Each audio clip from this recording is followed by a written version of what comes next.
हमारे साथ बेन सप्ती हैं, ईरान के शोधकर्ता, विश्लेषक और IDF पर्शियन प्लेटफॉर्म्स के संस्थापक। बेन, आज i24 न्यूज इंग्लिश पर आपका स्वागत है। अमेरिका ने कहा है कि वो ईरानी नौसैनिक नाकाबंदी फिर लागू कर रहा है और ट्रंप के मुताबिक जलडमरू मध्य से गुजरने वाले माल पर 20% प्रतिपूर्ति भी ले रहा है, यानी सुरक्षित मार्ग के लिए। हॉर्मुज जलडमरू मध्य की स्थिति के लिए इसका क्या मतलब है और ये ईरान की व्यावसायिक जहाजों से सुरक्षित मार्ग शुल्क वसूलने की योजना से कैसे अलग है? मुझे यहाँ बुलाने के लिए धन्यवाद। शुभ संध्या। देखिए, ईरान उस गलतफहमी और गलत आकलन की स्थिति में है जिससे उसे लगता है कि वो ज्यादा कीमत वसूल सकता है। इन जहाजों, पोतों या टैंकरों को आगे बढ़ने देना और मध्य पूर्व फारस की खाड़ी से तेल को अन्य क्षेत्रों में ले जाना। और वे ये नहीं समझते कि राष्ट्रपति ट्रंप समय समय पर उनके साथ जो समझौते करते हैं, युद्ध विराम करते हैं और उसे लंबा करते जाते हैं, और यह MOU तो वे और अधिक चाहते हैं। वास्तव में वे नहीं चाहते, उदाहरण के लिए, कि ओमान एक और रास्ता खोले, दक्षिणी रास्ता, जहाजों के लिए, टैंकरों के जाने के लिए या अन्य कारणों या अन्य मामलों के लिए, जिससे तेल फारस की खाड़ी से बाहर जा सके। तो इससे हमें ईरान शासन की ये गलतफहमी और घमंड देखने को मिलता है, जो सोचता है कि उसने वे दोनों युद्ध जीत लिए, और साथ ही हॉर्मुज जलडमरू मध्य में भी वे सोचते हैं कि वे ऐसा कर सकते हैं, उसे बंधक बना सकते हैं। और जैसा आपने पहले कहा, वे सोचते हैं कि ये परमाणु बम से भी बेहतर चीज है। तो जब तक हम ईरान शासन को इस क्षेत्र और पूरी दुनिया में अस्थिरता फैलाने देते रहेंगे, यही इसकी कीमत है। और यह अच्छी बात है कि राष्ट्रपति ट्रंप आज इसे समझते हैं, बदलाव लाते हैं और नाकेबंदी वापस लाने की कोशिश करते हैं। इसका बातचीत पर क्या असर होगा? ईरानी अधिकारी लगातार अमेरिका और इजराइल से बदला लेने की बात कर रहे हैं। शासन देश में कट्टरपंथियों के दबाव में है, जो शुरू से वार्ताओं के खिलाफ हैं। वार्ताकार हाल की होर्मुज जलडमरू मध्य घटनाओं के बाद ईरान के भीतर किसी तरह के विद्रोह का जोखिम उठाए बिना कैसे बातचीत में लौट सकते हैं? देखिए, ये समझना बहुत जरूरी है कि आज ईरानी व्यवस्था में कोई उदारवादी या सुधारवादी नहीं है। जो लोग बातचीत कर रहे हैं वे भी IRGC से ही हैं। वे पूर्व IRGC जनरल हैं, उदाहरण के लिए खलील कलीबाफ या विदेश मंत्री अराक्ची और अन्य।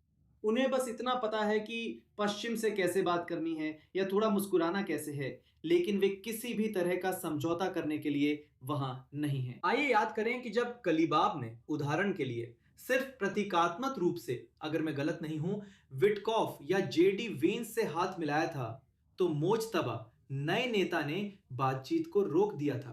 उन्हें बातचीत करना नहीं आता। अगर मैं देखता, उदाहरण के लिए, पूर्व राष्ट्रपति रूहानी, जिन्होंने JCPOA किया था, वापस आते हैं और बातचीत की कमान संभालते हैं, तो शायद ये कहीं जा रही होती। लेकिन आज कोई बातचीत नहीं हो रही है, क्योंकि ईरानी पक्ष को बातचीत करना नहीं आता और वे करना भी नहीं चाहते। ये ऐसा है जैसे सिनवार या मोहम्मद देह से, जो हमास से हैं, बात करना।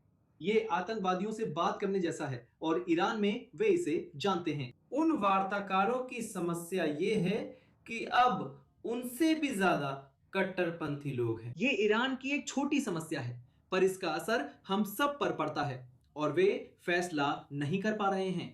तो बेहतर बात यह है कि वास्तव में नाकेबंदी के साथ, शायद अन्य प्रतिबंधों के साथ, या यहां तक कि हमले भी वापस आ सकते हैं, क्योंकि वे हर दिन दूसरे देशों, अरब देशों पर हमला करते हैं, इस शासन को और अधिक कमजोर किया जाए। मुझे लगता है कि वे ये सब खुद ही अपने ऊपर ला रहे हैं। क्या शासन को आर्थिक दबाव की चिंता है जब वे होर्मुज जलडमरू मध्य से तेल नहीं निकाल पा रहे? हमने इसे हफ्तों, शायद महीनों तक देखा है, लेकिन शासन बातचीत में अब भी आगे नहीं बढ़ा। इस बार क्या अलग हो सकता है? असल में उन्हें फर्क नहीं पड़ता। पिछले 2 सालों में ईरान में कई विरोध प्रदर्शन हुए हैं। कुछ ही घंटे पहले ट्रक ड्राइवर और अन्य वर्ग भी शासन के खिलाफ, वेतन को लेकर और आर्थिक स्थिति के खिलाफ विरोध प्रदर्शन कर रहे हैं, लेकिन शासन को इससे फर्क नहीं पड़ता। ईरान शासन के जनरल्स वे सिर्फ अपने अस्तित्व के लिए और अपनी पद्धति, अपनी व्यवस्था और अपने प्रचार को जारी रखने के लिए ही जीते हैं। तो ये नाकाबंदी वास्तव में उन्हें और अधिक कमजोर करने के लिए एक अच्छी चीज हो सकती है। और शायद शायद शासन को गिराने की वो योजना कुछ महीनों बाद पूरी हो सकती है। हाँ, लेकिन ये अभी हो सकता है क्योंकि ईरान के पास अब उस व्यवस्था में टिके रहने के लिए पर्याप्त पैसा नहीं है। वास्तव में उन्होंने इन कुछ हफ्तों में लगभग 5 करोड़ बैरल तेल बेचने में सफलता पाई है। ये वही तेल था जो पहले से ही समुद्र में था, चीन को अन्य जगहों पर, लेकिन ये पूरे देश के लिए 9 करोड़ लोगों की देखभाल करने के लिए पर्याप्त नहीं है। तो वे बहुत खराब आर्थिक स्थिति में हैं। और मुझे लगता है कि ये गलतफहमी और घमंड उन्हें नुकसान पहुंचा सकता है।